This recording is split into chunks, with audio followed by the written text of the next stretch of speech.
forward 50. Handed off to Lienert from Motlop. It's a good option. And Lienert nails 6 in a row for Port Adelaide.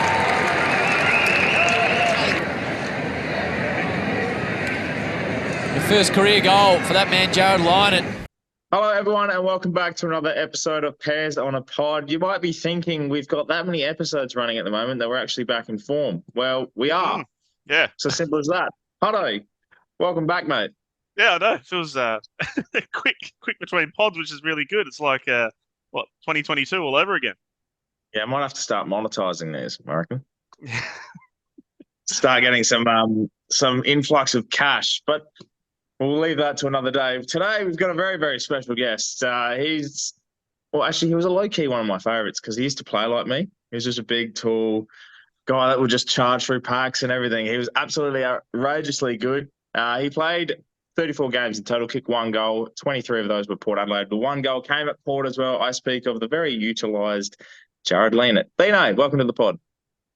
Thanks, boys. Great to be on here. Very, very funny that you think we're similar players, mate. So that's good. How's your career going? Better than mine? Definitely, because I'm only Div 6, so there's a bit of a... Very good. Very good. No, thanks for having me on, boys. It's been, like I said just before, there's been some good guests on this show. So yeah, it's great to be on here. Yeah, so yeah, Leno, take us through a bit of what you've been doing since obviously since last year at North Melbourne. What's been the go with you? Yeah, been pretty busy, mate. Started full-time role at North Melbourne in November, which was awesome. Obviously finished up at St Kilda at the end of 2022, and then thought sort of what was sort of next. Obviously, it was the lure of potentially coming back to Adelaide, but myself and my girlfriend decided to stay over here and in Melbourne, and took up a part-time role at North last year as a VFL assistant coach, doing a bit of work in their development team and playing in the VFL side, and then got a full-time role at North starting in November, which is the development coach, but also working as the Indigenous PDM at the club. So obviously exciting times at North, and loving being a part of the footy program. Outside of footy, I've finished my teaching degree recently as well, which has been awesome. Hey. 10 years in the making. So very, very relieved to get that ticked off. Got a little relief teaching gig at a school as well, which I do once a week or so as well to keep some coin coming in. So very, very happy in Melbourne, mate, and loving it over here. Pete, Did you? PE You go, Huddo. Oh, I was going to say, you doing PE teaching or you Yeah, teaching Lilies or what? High school, trained in PE and also a bit of it's called HAS, so like humanities and social sciences. Oh yeah. Found myself teaching geography to a group of Year 9 kids at Haileybury College over here, which is one of the better academic schools in Australia. And I was out of my depth, but we got through and passed the placement, and then got some teaching work. So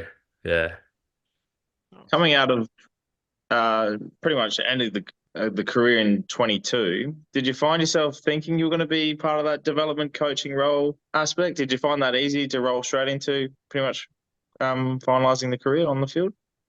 Yeah, I think it came sort of naturally to me. I think the teaching background, started that back in 2013. It's just the type of person I am. I think I've always sort of just naturally been a bit of a teacher, I guess, and obviously I like footy, so teaching footy seemed pretty logical. Which sort of that came to my attention probably during my later years at Port, I reckon, thinking that I was sort of that light bulb moment clicked in regards to that correlation of teaching and footy, and to get my foot in the door, because I sort of, when I finished up at Saints, obviously had a decision make in regards to what I wanted to do and what club I wanted to choose, and made the decision of North Melbourne on the basis of the coaching opportunities there. Obviously, Tom Lynch is a good man from the Crows across the road, and leading off Clarko as well was a great lure to get me there. So go back to your junior footy days, Imperial Footy Club. What was it like there? It was awesome, mate. I love my junior days. Started playing when I was probably 7 or 8 years old in the under 10s. It was under 12s actually. So playing against some big boys first up, but that was good. I loved it. Dad was obviously very involved. He loves his footy. He played lot of footy for Sturt, and then was still playing for Imperials when I was growing up. So I was that little annoying kid around the change rooms, like so many kids are. Mm. Yeah, it was one of them guys that like looks up, like growing up, looking up at them A grade footballers, just wishing you could be like them, sort of thing. One of those ones, and loved that and progressed through the grades there, playing with a lot of good mates, and it's pretty cool. Last year, actually, I got to go back and play a game for Imperials, which was so cool with like 4 or 5 of my mates that I haven't played with since I think it was like 2011 was the last time I played with them. So Oh wow.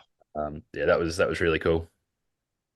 At what point during the juniors did you think, well, I could actually make a career out of this? No, I wasn't pretty late, mate, to be honest. When I got down to Sturt in 2010 in under 16s, I was very, very skinny, and I wasn't like, didn't do very well in Sturt under 16s. I played every game, like the 8 or 9 games or whatever, but certainly didn't dominate or anything. And then, the following year, Sturt under 18s, I'd sort of improved a little bit then, and played every game as a bottom major in the under 18s. So that's when I was like starting to make some state squads and that.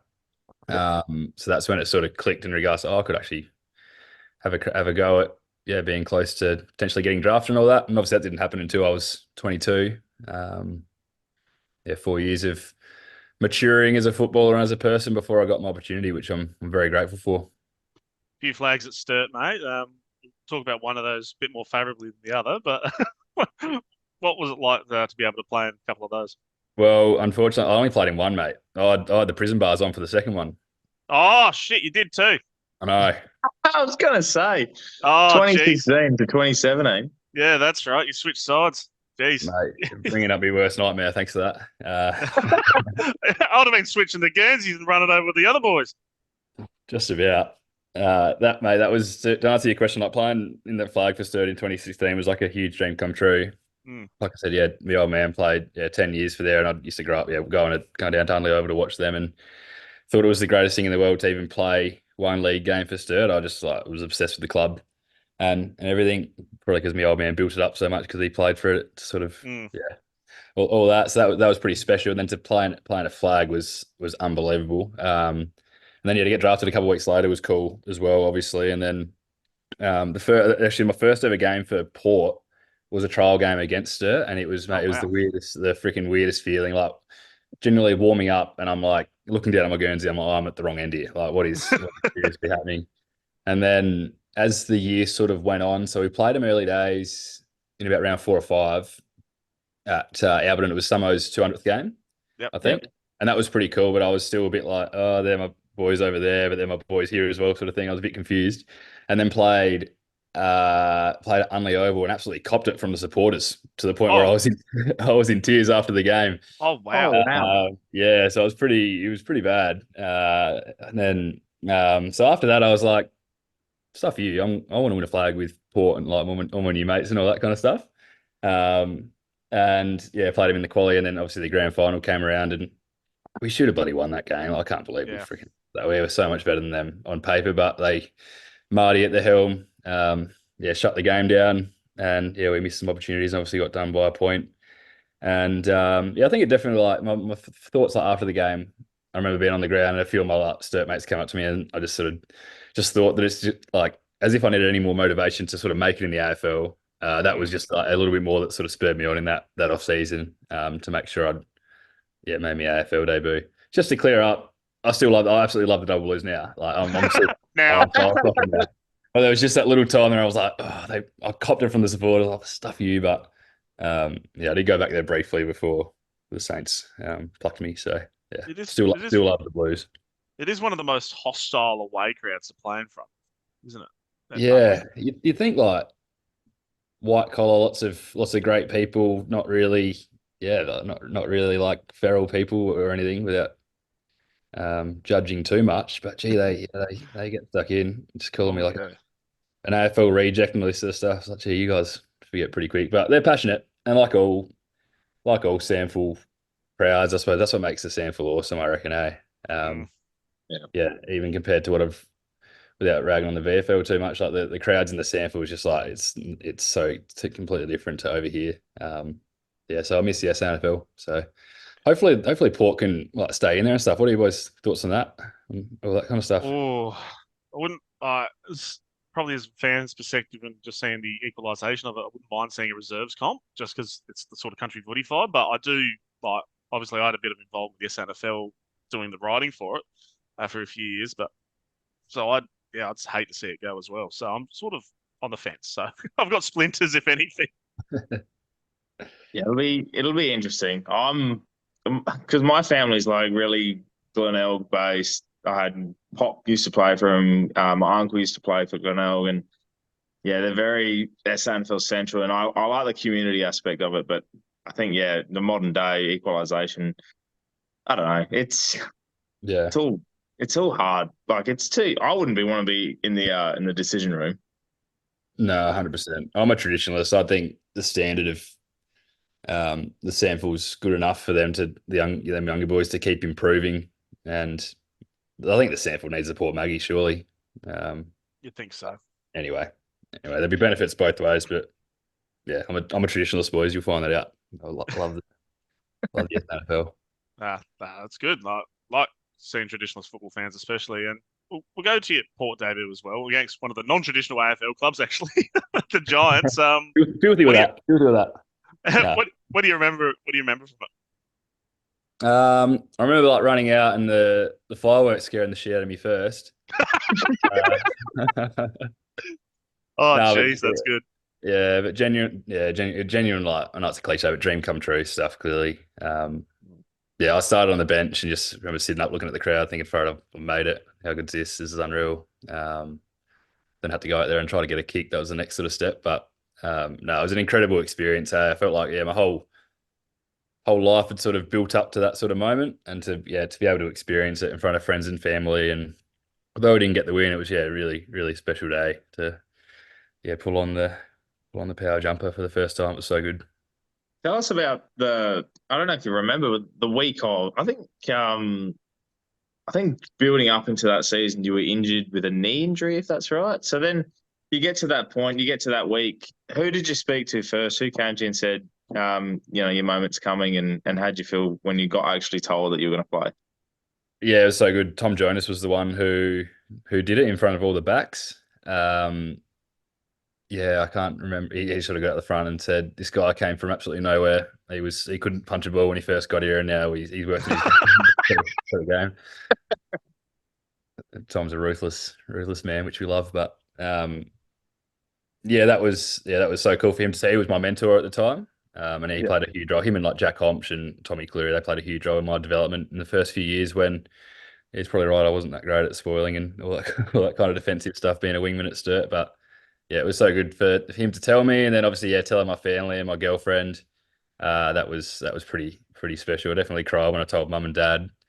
And then I sort of stuffed up telling my girlfriend, unfortunately, because she was going through some health issues at the time, and I let her have a sleep in for an extra hour. Just trying to do the right thing, do the right thing. So I called mum and dad first, and then mum just presumed that I'd called her straight away as well. Oh, no. Mum's told her. Mum's like, "How good's it?" I was like, that kind of ruined it. I'm a bit flat about that, but that's okay. She's forgiven me. I made sure when I had the Saints debut, I got that one right. But that's always good when your mum stitches you up, isn't it? That's right. Trying to be nice and all that. But no, it was a special week. Hey, it was so good. Showdown a couple of weeks later, and it was the one where that ball definitely hit the post. What do you remember from that game? That was amazing. Yeah, that was obviously bloody disappointing and angry about the non-call, but to be out there in that game was unreal. Obviously, I grew up. I was a mad Crowies fan growing up. Sorry. It's funny how that You're all good. It's funny how that changes, but anyway. It was just, I remember going to a stoppage in the last quarter of that, and there was 50,000 there, and I got to my stoppage spotlight nice and early, and I just like looked up at the top of the stand, and it was packed, and I was like shaking my head, like, this is so wild. It was so loud, and probably like one of my, definitely like, if you ask me about my highlights, that would be the two showdowns I played in were certainly very special. But it's funny, like on the Crows v Port thing, like I was a massive Crows snuffy growing up. To the point where even like in 20, so when I first got there in that first showdown that Port played against the Crows, I didn't care who won. You know what I mean? Like, I was just like, because I just loved the Crows my whole life. But then like obviously I wanted new Port mates and stuff. And it was when like I think earlier that year, I think Tex kicked like a late goal, I reckon, in 2017 in that the start in that first showdown and won. And everyone in the players box was filthy, but I was like almost fist pumping under the desk to some extent. Oh no! But then But then, like it's funny how it changes within the space of bloody like, yeah, probably I suppose like halfway through that year, it's just like I'm bloody all Port. Like I wanted Richmond to win that 2017 grand final and stuff. Like, it's bloody wild. So I'm just gonna put the line down. It's bloody wild how yeah, how it all sort of changes, hey? Because just the hatred is real, definitely. No, the hatred is definitely contagious, mate. Just even like you said about Sturt, and then you turn Port, and then the Crows turn Port. It's like doesn't take long, does it?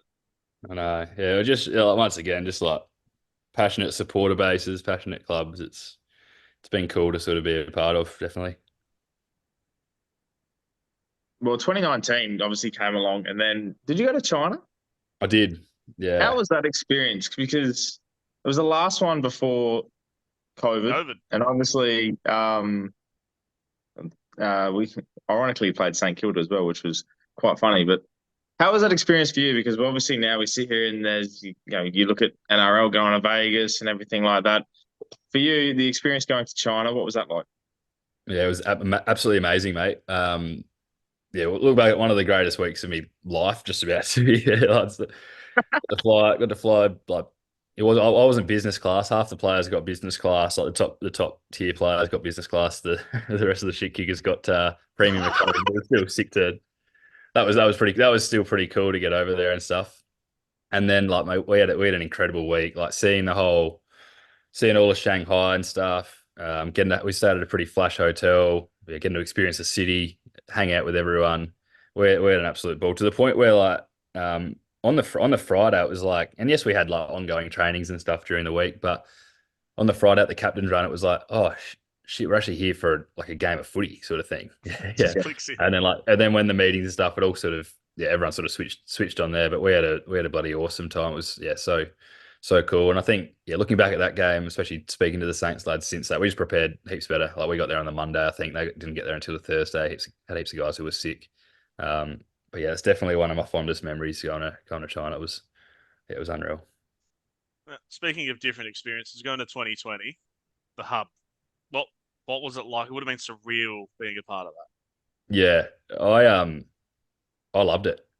I absolutely loved it.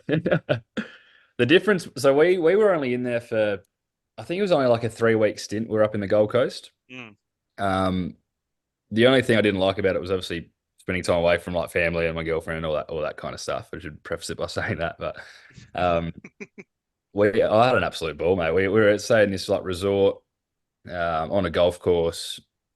Yeah, obviously sun, beach, do what you sort of obviously not do what you want, but like you're in a really great location. The fact that we were only there for 4 weeks is what made it so good compared to other teams that were there for months. Yeah. And yeah, I didn't actually play at all during the hub, but I was the emergency most games. So lots of the times I'd sort of travel there with a few boys, and yeah, we had a ball. Obviously disappointing not to be playing and all the frustrations and all that, but um, we had a bloody great time. When we got told we had to go home, I wasn't upset because I was looking forward to seeing Dusty, my girlfriend, and all that. But so okay, we'll go back now. But yeah, look, yeah, that's one of the great memories, that, and then obviously 2021 as well. We were in Melbourne for a few weeks as well. That was probably wasn't as elite as the sun and the gold and the on the golf course and the Goldie, but that was still, yeah. And the fact that like it definitely bonded the group, like no doubt. Like every night there's like some sort of poker night on or playing cards and all that kind of stuff. Obviously, when you back in Adelaide, people go their separate ways to some extent. But the fact that you're all together, good mates, it was had like this pinball machine which was going berserk and all that kind of stuff. Little like the NASCAR cars and all that kind of stuff. It was,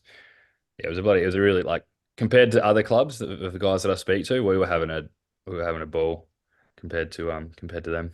It sounds like paradise compared to a lot of things, doesn't it? That sounds amazing. It was good, and obviously, yeah, like all your food's cooked for you and everything as well, and yeah, it was taking the piss. It was pretty good. Um, the whole time, obviously, as you said, bonded everyone. Was there someone in that time that just a teammate or two that were just like, you know what?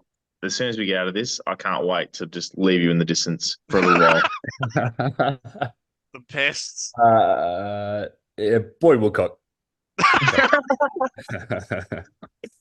No, he's all right. That's good. Yeah, but probably Boyd. Probably Boyd.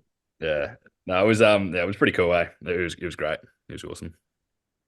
It's 2021. Oh, go on in. I was just gonna say, it's funny that you just sum up like your career in a span of time. It's like you had a debut at the Adelaide Oval, you played in China, you were in the Gold Coast for a period of time in COVID, and then you were in Melbourne for a period of time. It's like you got to experience so much in what seems like a shorter period of time, but still, yeah, it's pretty sick the experiences you had. I know, mate. Yeah, and I'm so grateful for bloody everything that I experienced. Hey, like, um, yeah, like I think I'm not sure whether, and I throughout my career I did really smell the roses. I think like I was 21 playing reserves footy for Sturt and stuff, and I was like, I'd never expected it to sort of happen. You know what I mean? So like that's Yeah. why, yeah, you gotta love the club, and I still do love the club. For the opportunity they gave me. I mean, but you know what else is going to draft me? A bloody pick 40 in the footy draft. And the fact that I just look back and just so many great experiences, made so many good mates. Like it was a bloody weird time throughout the COVID years and stuff, but that's just sort of all a part of it. I'm bloody grateful to have experienced it. And kicking your first and only snag at AFL level. What do you remember about it? Uh, no, not a little, a little bit. Just the typical run past and try to kick it as hard as I can from 55, which I had Yep. many points. But that was pretty cool. Little still like before the game, the day before the captain's run, Ken actually came up to me and we were just like me and a few of the boys just practicing our set shots or whatever, and he said, "Trust me, boys, this ground slopes um, this way, like towards like the coaches' boxes. So you always aim it, whatever end you're aim it at the other post." And we were doing all these we were doing all these shots, and seriously, the ball was drifting that way. So when I have my shot, I've lined it up the post and it's drifted in. How good is that for coaching? that's, that's some expert ground analysis there from Kenny. Yeah. Yeah, no, so thank you for that. That was Robbie's 250th, wasn't it? I think against the Gold Coast Suns. Maybe. I think so. Yeah, I reckon. Did he get injured in that game? I think he did his knee or something. Yeah, he got injured. Yeah. Kicked more goals than Robbie that day. That's pretty good. Yeah. Right, absolutely. Then you go you obviously under 2021. Unfortunately, move on from Port Adelaide, but end up at St Kilda.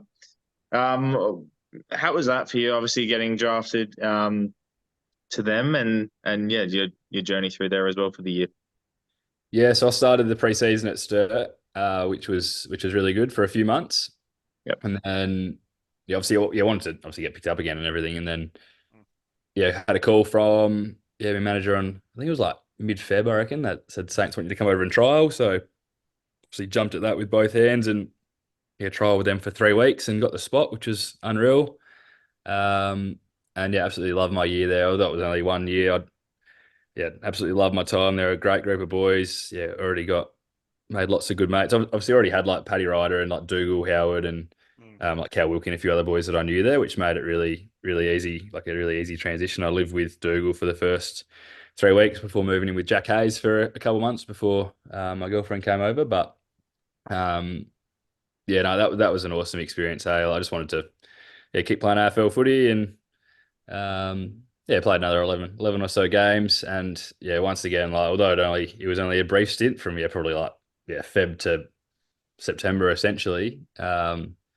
Super grateful that it's put me in the position I am now. It's brought me over to Melbourne, loving living here. Got a really good job at a footy club, and if it wasn't for that, I'd probably still just be probably teaching somewhere in Adelaide. So really really grateful for that year at the Saints as well. It was pretty good, and we were bloody flying halfway through the year, and then went to shit. But Good luck when that happens. It happens. Played in plenty of wins and stuff earlier on in the year, which was really exciting. And similar to Port, obviously don't have the deep ties to Saints and what I do to Port because of probably the span that I was there, but still yeah, obviously have plenty of mates there and still follow them with great interest. Yeah. And you were going to play against Port, and then what? You got injured, I think it was. No, I didn't get put on. It was filthy. I was the medical Sub. sub. Yeah. It was up in Cairns. Oh Oh, yeah. that game. That's right. The, how we didn't win that game is beyond me. We kicked that many points, but what was frustrating that on the like it was obviously like the sweatiest, most slipperiest night of all time, and we chose two rucks, Rowan Marshall and Tom Campbell, and it wasn't a night for big boys. So Tom Campbell played about 50% odd. I've moved on, as you can tell.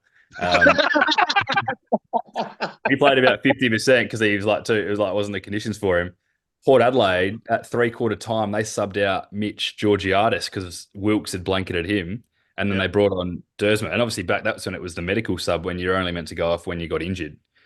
So yeah, I think it was Durs that came on and as their sub, and I was sitting there bloody doing nothing. I was meant to go do me running after the game, like get me running load in, but then there was about 5,000 people out on the deck, so I had to do it the next day when I got back into Melbourne. Yeah, someone just belted Georgie in the knee at halftime, just going off you go. That's right. Yeah, yeah. Oh, Didn't get a kick that night, Mitchy, but yeah, don't blame him. Bloody tough night for forwards. But yes, that was my only game against Saints and against Port. And my only memory from that game, aside from being filthy about not getting on, was Darcy Burn-Jones coming up to me and saying, "Get a dog up your legend, you deserve that." And I'm just like, mate. Oh, was he one of the best ones on the chirp at Port? Yeah, no, he's one of my best mates, and yeah, he talks shit. He's funny. But I didn't there. Like, yeah, it's funny as no good. He just kicks you while you're down. That's good. That's right. Yeah, very funny. Besides Darcy, who else was you were pretty close to at Port? Yeah, obviously like Dougal and Billy Frampton, good mates with him. Riley Bonner. Don't want to not name anyone, but like lots of the backs initially when I first sort of got there, they're a really tight crew. Yeah, so like obviously Klaas and Homshy, Jimmy Tumpus playing down there as well. Logan Austin. Oh yes. Yeah, yeah. So Logan lives around the areas now. So still catch up with him a bit, which is great.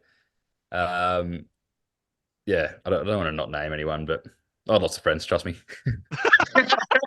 I'm a popular sort of guy. Yeah, it was a really good crew there. Hey, like we had a really good, especially in like those years that we made them prelims, we had a really good balance in the whole squad. I reckon. Like we had obviously like the older, more experienced guys, like Trav, Charlie, Rob, Hoff. Then we had that middle tier type guys that were obviously like Ollie and all those sort of boys. And then the younger crew of Zach and Connor and Durs and stuff. So yeah, just the balance of the team was what was a strength, I reckon. And it's probably still a strength now, I reckon, looking at the power side, but it seems like there's definitely a takeover happening with Connor and Zach playing okay footy sometimes, aren't they? So yeah. Just okay. Do you try to get along to some of the games over there? I do, yeah. So not most, but I went last week to the game at the G, which was cool. I would have probably gone to. I was at the game last year where Dan kicked that goal. Holy shit! Yeah, I was up and about there. That was good. Oof. Yeah. I try to go to a lot. Yeah, and it's cool. Like since they're over here, heaps. It's easy to catch up with them either the night before or the day of. And yeah, last year I was getting tickets off them and stuff, which was good. But, straight in the WhatsApp group, boys. Make some tickets. Yeah. No, I think I had Darcy's transferable tickets every game, which was nice. But I love still going and like watching them. Hey, they're an exciting side, and it's good to see your mates still doing really well. Do you think I reckon the big boys will help them down back as well? But despite, I think they underestimate. I reckon Trent McKenzie. I reckon the role that he's played over the last few years is underrated, and obviously classes like Tommy Cleary as well. Just a mammoth left foot kick. Yeah. I reckon they're bloody strong and underrated. They're two of my good mates as well, I guess. But yeah, no, I reckon they'll be elite. They'll be good. Yeah. Nah, big fan of Cannon and Klaz. They're both real cool. Yeah.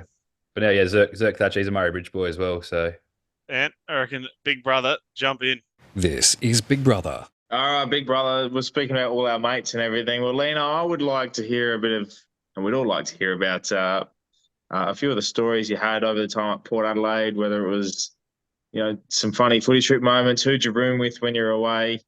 Big Brother's pretty much all open, all access. So take it away, mate. Okay, bit of pressure. I won't Just go a tad. into I won't go into heaps of detail about footy trips, but I'll say that Cam Hewitt enhanced his reputation one year. Very much so. A great man. Out of nowhere, he's obviously like a naturally really quiet sort of guy.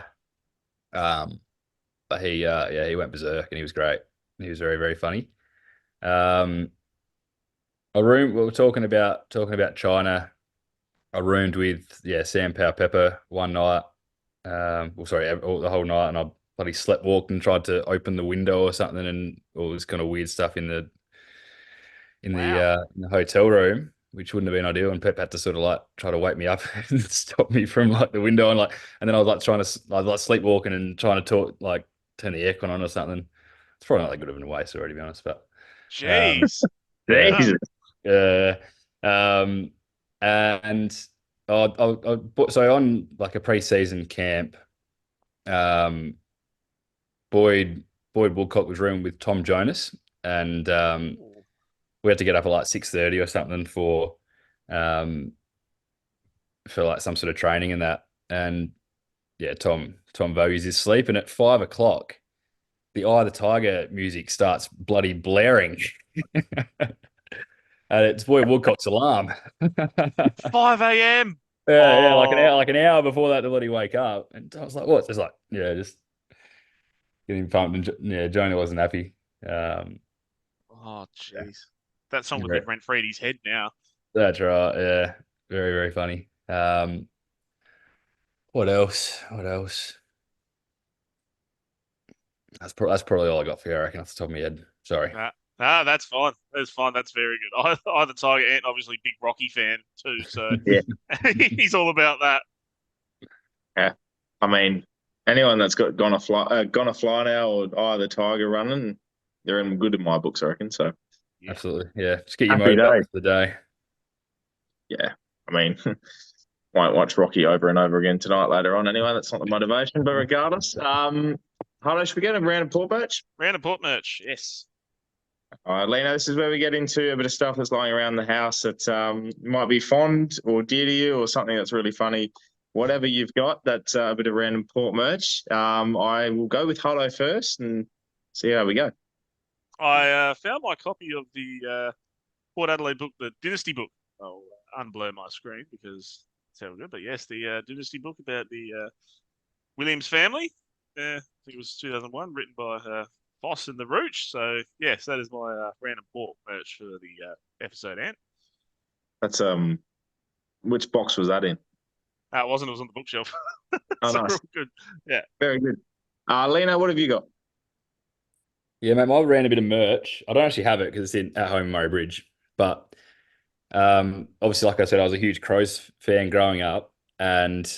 But it would have been either 2000, like we're talking 2002 or 2003, Port came to one of the local footy teams in Murray Bridge and ran a clinic. And they left this, had a poster, and obviously you get your posters signed or whatever. And on the poster was Chad Corns, Peter Burgoyne, and Matthew Primus, like sort of an action shot. And yeah, I had heaps of signatures on there. And despite being a huge Crows supporter, that stuck up on the spare bed door since then, and it's still up there today, believe it or not. So Oh, that's incredible. yeah, and every time I go home, I was like, how's that stood like still there? Like I was a Crow supporter. What's that still doing there? But yeah, I vividly know that Stephen Salopek's signature's on there. Sal. Yeah, when he was number 31. Oh, Um, pre-sale. yeah, yeah. And so that's my bit of port merch that I got at home. Surely you would have after you got drafted, you would have gone, you know what, and just signed it yourself, just added yourself onto it. Yeah, true. Bit of True. me time. And That's right. Yeah. what do you got?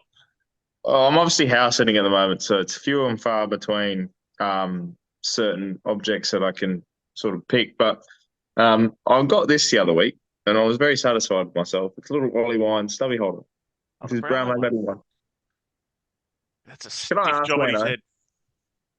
is his head that big, like up close? Like, honestly, Yeah, it's yeah, surely. Yeah. the scale. Poor Walt. What was he like after the? I will ask the question. What was he like after the Brownlow? Did he celebrate it hard, or was he pretty complacent? How was he? Um, oh, I need to be careful. He was all right. He was the same. He whispered to me once. He said, "Mate, I've won a Charlie," or something like that. Or something like that. I shouldn't throw him under the bus, but like, yeah, something like. He's not like Ollie's like, as you know, Ollie's not arrogant at all whatsoever. But he said something. He said, yeah, we're at the races a couple of weeks later, and he said something along those lines, like, "I've won a Brownlow medal," or something like that. Just like taking the piss. But yeah, hopefully he can get up and going again this year. He had lots of injuries last year, so hopefully the great man can get up and going and get close to that form. I love That's very the good. drunk strut. That's good. We love that, Lena. We love that a lot. But here comes the toughest time of the pod, isn't it, Ant? Well, obscure pop player. No, yeah. Very fun. Yeah, we're going to do quick fire questions, Lena. This is going to really just, if you thought player performance was ridiculed, this is just going to take it to the next level. With quick fire questions, I'll start off with just a simple one. What's your favourite TV show? Favorite TV show? Well, growing up, it was The Simpsons. Yes. Currently, I just started watching Sunderland Till I Die, though today it's a great Netflix little show that I'm on at the moment. Yeah, that's Very wicked. nice. That's a great series. Mm. You Premier League or soccer fan, Lena? Yeah, big time. Yeah, Man United. So Oh, don't get me started. But yeah, yeah. Well, I'll forgive you for that. who do you go for? I'm a Gooners man. Oh wow, okay. Yeah. So no more Chance this suffering. year? Praying. Very Yeah. much hopeful. Good luck. Thank you. Appreciate it. Quick fire questions has turned into an essay. What is your favourite flavour potato chip, Lena? Chicken. Ooh. Oh, this is detouring already. Favourite what's your go-to karaoke song? We didn't start the fire, Billy Joel. Yes. Yes. That's good. That's good. That's really Yeah, good. thanks. Yeah. Rendition? Nah, I wouldn't have thought. I need the lyrics. I need the lyrics in front of me for that fast bit that I'll give the world. He's tried that a few times and no one's bitten. Not No. one person's bitten. Junior number as a kid? I had a few. 24 was the number I wore a fair bit because this was Dad's number, and then yeah, 27 a bit as well because it's also Dad's number. Just want to be like Dad. Yeah, nice. Nice. Your go-to Mario Kart character? I was Mario, which is strange, Oh. but yeah, don't know, just like pretty plain, boring, I guess. But yeah, Just presses the A button, gets stuff started. Just no stuffing around. straight into it. And lastly, and probably the most important answer you'll give in any podcast history, what is your favourite shapes flavour? Chicken crimpy again, I reckon. Yes! Yeah, Lino, let's go. Love it. I knew it. That's so I knew it good. as soon as you said chicken. Yeah, as soon as you said chicken chips, I was on. So good. Yeah. Thank you. Moment Plenty day, like- Lino. Yeah, pizza's up there. Barbecue's good. Yeah, but chicken crimpy probably. That's 3 the votes. job. 3 votes, Ant. You heard it here. This is anyway. I'm just going to let it slide because that's a rare win for Huddo. It's a very rare win. Obscure port player. We'll go straight into it so we can forget all about that answer. Obscure port player. Where we go into a player that's played under 100 games for Port Adelaide. Huddo, do you want to kick us off? Yeah, after your fast on the Jordan Sweet one, that was disgrace. I'm going to go with Nathan Loney. You're kidding. Big left foot, roosting Nathan Loney. Yeah. Number 12. Yep. I believe. Yep. I'll take it. I also had Nathan Loney. That's good. That's good. Well, Ant thinks of another one. Leno, who have you got? Adam Thompson. Yes, that's a Oh, good one. yes. Yeah, Murray Bridge boy. Yeah, Sturt as well. So yeah, didn't play. He was he sort of draft pick, but it didn't quite crack in. But every time he did play, I followed him. Yeah, he's a good man. Obviously worked at the club a few years ago as well. Now he's doing good things at Adelaide United. Yeah, I think he's at the Sure, Reds. Yeah. yeah, he's a great man. So yeah, He wore the Nice. number 6, I think. he did. Yeah, and then went to Richmond for a couple of years as well. Yep. Yeah, that's right. Yeah, so I saw he was actually named in that. They showed like Damien Hardwick's first Richmond team versus his first Gold Coast team, and yeah, Adam Thompson named in the forward pocket. Unbelievable. Oh, he was too. Yeah, Wow. There you go. He only Interesting. played 4 games for Richmond at the end. yeah, is he? The same as Mitch Farmer. Yeah, similar path. Yep. Yeah, Yeah, he that's also played at Sturt as well. There you go. Mitch.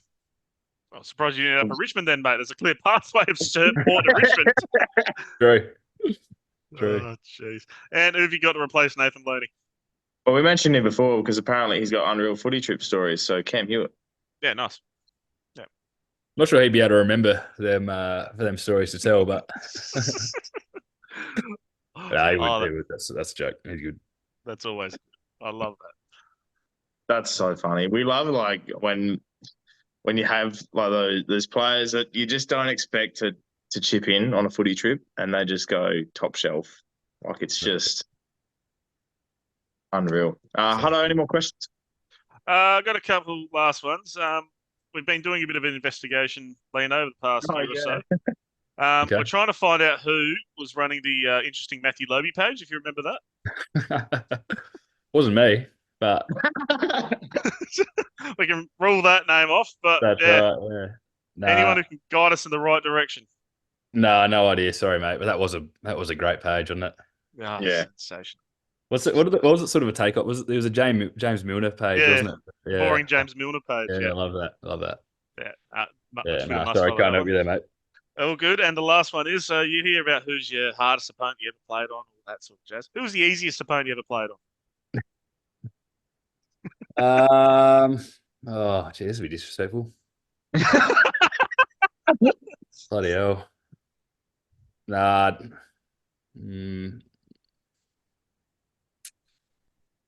Trying to think. We've had different balances of responses. Bish refused to answer, and Treader said the entire Essendon defence. Yeah, cool.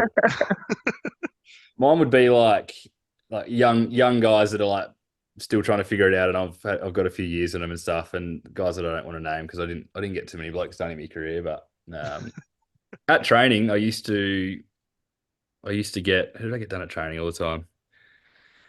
No, that'll be all right. I'm not gonna say that. No. He's going to wheel out Robbie Gray. Yeah, I didn't get not many easy opponents, but hardest opponent. I'll flip it. Like Eddie, playing on Eddie Betts in a showdown is petrifying. I'm not sure you boys remember like my most scared like / surreal moment on a footy field ever was when it was in like I think it was 2018 in my third game, and Tex took a mark on the wing, and he's just turned and kicked a barrel like deep inside like forward 50. And I've looked up and I'm like, shit, there's no one there. Me and Eddie Betts are like, I've got like a 10-meter head start on him in the middle of the ground. And there's no one in the front half. And I'm like, oh my God. So I'm like sprinting full tilt. And it was a Crows game. So like the Crows fans are like going absolutely freaking berserk. And I've picked it up and I've just got a handball while he's like sort of tackled me. And then he sort of smothered like Husto's kick or something. That was an incredible moment. Like, yeah, he was so like his speed within like a 5-meter bubble was just like, wild, way too quick for me. So silky to watch too, Eddie. Oh yeah, just remarkably. It was hard to watch him play showdowns because he loved playing them. He did. Well, we will end it on Eddie Betts, I think. Yeah. Letting us know that Lino absolutely dominated Eddie Betts. So Eddie Betts the easiest opponent that Jarrod Lienert played. Wouldn't have thought. There's one talking about the 5-meter box speed stuff. He made me look ridiculous once in that.